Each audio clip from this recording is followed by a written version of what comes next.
बच्चों, हम आगे का टॉपिक पढ़ने से पहले एक टर्म इसमें रह गई थी। इसका नाम है डीजनरेट ऑर्बिटल्स। डीजनरेट ऑर्बिटल्स ये टर्म बहुत बार आती है आगे, तो इसके बारे में भी थोड़ा हम पढ़ लेते हैं। तो इसमें हमने दो सैंपल ऑफ ऑर्बिटल्स लिए हैं। इसमें पहला है नंबर 1 है 3px 3py 3pz। दूसरा है 5dxy 5dyz 5dzx 5dz2 5dx2 minus y2 जो डी के होते हैं, जो पहले पढ़ लिए हैं हमने। ठीक है, तो इनके अंदर हम देखते हैं सबकी n की वैल्यू क्या है, 3 3 3। n की वैल्यू 3 है, बराबर है। l की वैल्यू क्या है, p, तो l की वैल्यू क्या होगी, 1 होगी, वो भी बराबर है। इसके अंदर देखते हैं n की वैल्यू क्या है, 5 5 5 5 5, तो n की वैल्यू 5 हो गई। और l की वैल्यू क्या है, d है, तो d के लिए l की वैल्यू क्या होती है, 2 होती है। ठीक है, तो ये बराबर है।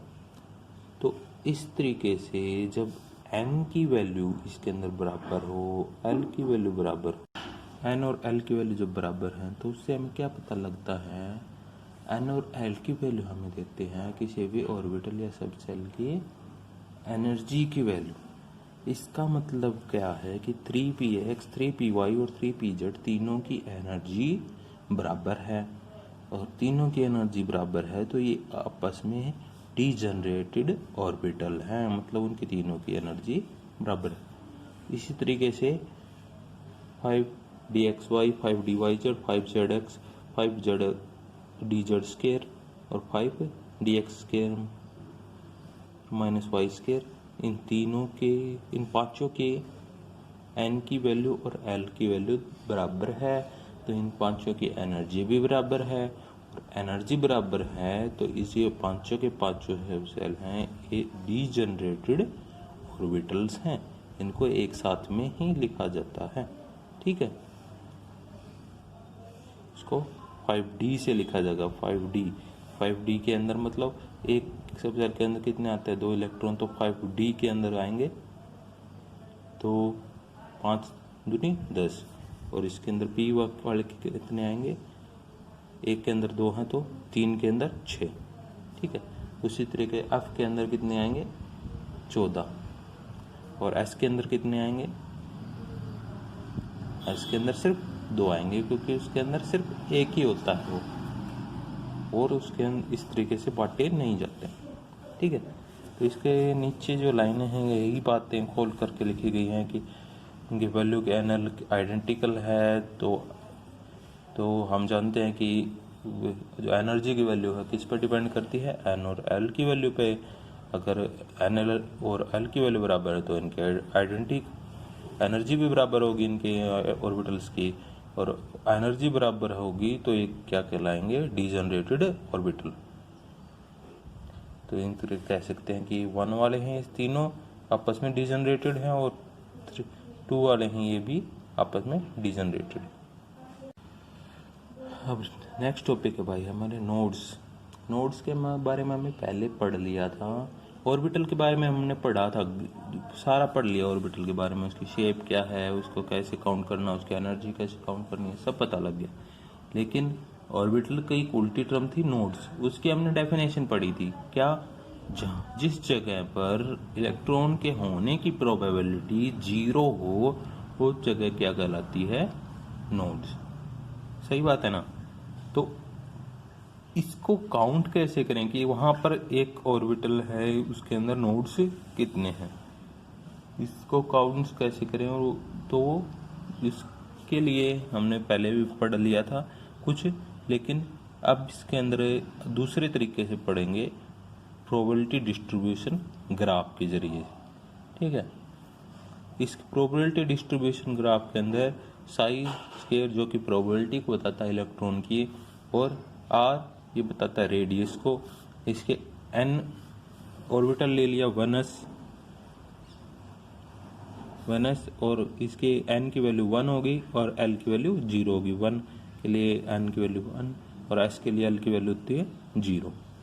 अब इसके अंदर प्रोबेबिलिटी डिस्ट्रीब्यूशन ग्राफ में हमने देखा कि जैसे जैसे आर की वैल्यू बढ़ाते जाते हैं साई स्क्वायर की मतलब प्रोबेबिलिटी फाइंडिंग ऑफ इलेक्ट्रॉन कम होती जाती है और ऐसे कम होती जाती है लेकिन कम होती जाएगी लेकिन फाइनाइट तक, लेकिन जीरो नहीं होगी। जीरो नहीं होगी तो इसका मतलब क्या है कि कहीं पर भी ऐसी जगह नहीं है जहाँ पर इलेक्ट्रॉन की प्रोबेबिलिटी जीरो हो। तो इलेक्ट्रॉन की प्रोबेबिलिटी जीरो नहीं है तो वहाँ पर कोई भी नोड नहीं है। ठीक है, तो 1s के अंदर कोई भी नोड नहीं होता। सेकेंड एग्जाम्पल हमने लिया है किसका, 2s का। 2s की n की वैल्यू कितनी होगी, 2 होगी, s है तो इसलिए l की वैल्यू 0 होगी।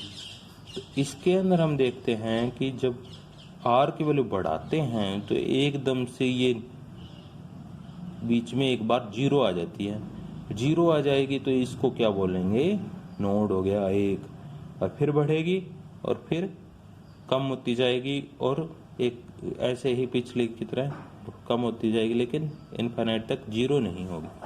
ठीक है, तो इससे हमें क्या पता लगता है कि 2s के अंदर कितने नोड हैं, एक नोड है मौजूद है। ठीक है, तो इस तरीके से हम इसके बारे में पता लगा लेते हैं नोड कहाँ पर है, कितना नोड है इसके अंदर। ठीक है, तो इसी की ग्राफ्स की जो डिटेल मैंने अभी बताई वही नीचे लिख रखी है कि ग्राफ 1 के अंदर भी देखते हैं कि साई स्क्वायर की मैक्सिमम स्टार्ट होती है और धीरे धीरे डिक्रीज होती है और पर जीरो नहीं बनती। तो इससे क्या कंक्लूजन मिलता है कि इसके अंदर कोई भी नोड नहीं है। दूसरे के अंदर भी वही देखा कि पहले मैक्सिमम से स्टार्ट हुई, बाद में फिर एकदम से ड्रॉप होगी 0 पे, फिर राइज हुई और फिर डिक्रीज होती गई लेकिन 0 नहीं बनी। फिर दोबारा 0 नहीं बनी मतलब कि इसके अंदर सिर्फ एक ही जगह ऐसी है कि जहाँ पर उसका 0 बनती है, तो वो क्या कहलाता है, यानी 2s के अंदर कितने नोड है, एक और नोड है। अब दूसरा तरीका है एंगुलर क्वांटम नंबर से। क्वांटम नंबर के लिए रेडियल नोड का फॉर्मूला है n माइनस l माइनस 1 और एंगुलर नोड का फॉर्मूला है इज इक्वल टू l। ठीक है, रेडियल नोड कौन से हो गए, जो रेडियस के चारों तरफ होते हैं। एंगुलर नोड कौन से हो गए, p के अंदर इनके अंदर एंगल से जो नोड बनते हैं वो। और टोटल नंबर ऑफ नोड कौन से हो गए, इन दोनों को, रेडियल नोड को और एंगुलर नोड को आपस में जोड़ देते हैं। आपस में जोड़ेंगे तो l से l कट जाएगा तो बच जाएगा क्या, n माइनस 1। अब तो मेन फॉर्मूला हमारे पास क्या बन गया, n माइनस 1। अब इसको फॉर्मूले को यूज भी करके देखेंगे हम। पहला यही वाला ले लो, 1s के अंदर n की वैल्यू क्या है, 1। ठीक है, 1 माइनस 1 0, यानी 1s के अंदर कितने नोड होंगे, 0। और 2s के अंदर n की वैल्यू क्या है, 2। n की वैल्यू 2 पुट की, माइनस 1, तो आंसर क्या आया, 1। तो मतलब 2s के अंदर कितने नोड हैं, 1। ठीक है, तो मतलब ये जो फॉर्मूला हमें मिला है हमने परख लिया है और ये फॉर्मूला बिल्कुल काम करता है। तो इस तरीके से हम नोड्स की वैल्यू को हम निकाल सकते हैं। ठीक है, अब इसमें एक टॉपिक रहता है कि शेप ऑफ ऑर्बिटल कैसी है। इसके बारे में थोड़ा थोड़ा हमने पहले ही बता दिया था कि एस की होती है राउंड शेप होती है, पी की डम्बल शेप होती है। वो 3 टाइप से हो सकता है, 3 एक्सिस के ऊपर, एक्स वाई और जेड। और इसकी डी ऑर्बिटल की डबल डम्बल शेप होती है, वो घूमता रहता है 3 बार, तो इनके तीनों एक्सिस के ऊपर घूमता है, जिससे एक्स वाई, वाई जेड और एक्स जेड बनते हैं। और एक बार इनमें भी तीनों को इनको काटता हुआ बनता है, एक्स और वाई को, तो D X square minus Y square बनता है। और एक जेड एक्सिस पे बनता है और एक इसके चारों तरफ ये रिंग्स बन जाती है, इसको जेड डी जेड स्क्वायर बोलते हैं। ठीक है, ऐसे तो इनको पढ़ा दिया था लेकिन थोड़ा सा और बता देंगे नेक्स्ट लेक्चर में। और इसका एक और टॉपिक रह गया था एंगुलर मोमेंटम को, उसको भी कंप्लीट कर देंगे। बाद में फिर इसको इलेक्ट्रॉन कॉन्फ़िगरेशन को लिखना हम सीखेंगे। उसमें पॉली एक्सक्लूजन प्रिंसिपल तो पहले लिखा था कुछ, लेकिन उसको और डिटेल में उसको सारी कॉन्फ़िगरेशन को पढ़ेंगे हम। ठीक है, थैंक यू।